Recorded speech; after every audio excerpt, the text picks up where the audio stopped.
The Collegian has been around since 1922. Our purpose is to inform the student body and engage the student body and let them know what's happening. My name is Troy Pope. I'm the editor-in-chief of the Collegian, and this is my 4th semester. A paper is necessary for Fresno State.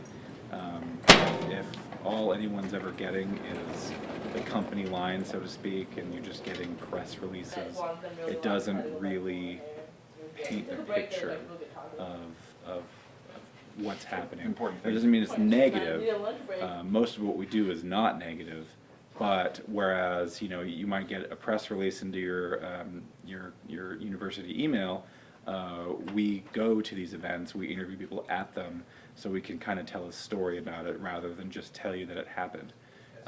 Sometimes it's important to draw attention to problems on campus, and problems isn't exactly something that university officials want to broadcast, so people might not even know there's an issue somewhere. Managing editor is the lead story assignment person. We together come up with story ideas. We ask the staff for story ideas, but she assigns them to the reporters. This semester I have 11 people on staff, mostly editors, one for each section, sometimes 2 for each section. But we also have a couple of staff reporters and a couple of staff photographers. The amount of newspapers in a semester varies depending on whether it's spring or fall. It's always above 40. It's about between 41 and 45 depending on the semester. Each day, I think Mondays and Wednesdays we produce 3,500, and on Fridays we produce 1,500. Donald Trump is a potentially dangerous individual for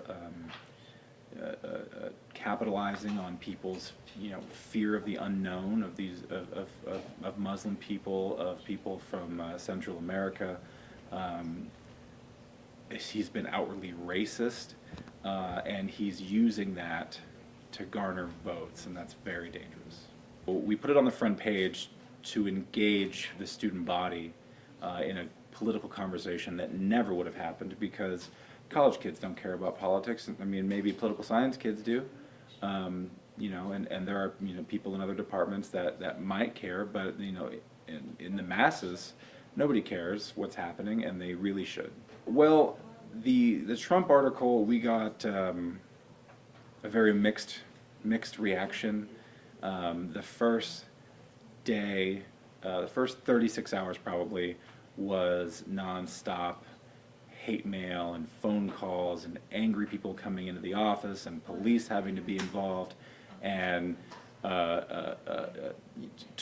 Twitter spammed with angry tweets all day, every day for probably actually the first 2 days. But after that, when those people calmed down and started going about their lives again, that's when the nice people came into the office and actually said, thank you for saying what people are thinking, but nobody is publishing. I think we came together as a team and took the opportunity to address the topic further.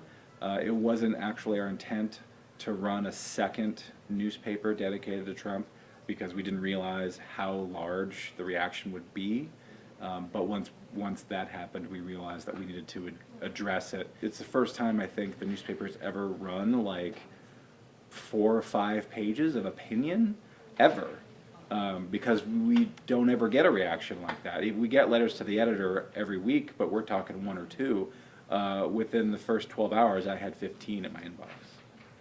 The real question was, did the Collegian have a reputation beforehand? This was a big mystery to us, is what people thought of us, because we don't get feedback. We only get feedback when someone's angry. People don't come in and say, great job, I love this story on this. Almost never happens. So all we know is the negative. And I mean, that's the way it is with everything. People that are angry are the loudest, and I think we have a better sense of our place on the campus than we did 2 weeks ago. But as far as our reputation goes, we're still figuring it out. I did not expect the level of publicity that the Trump editorial got.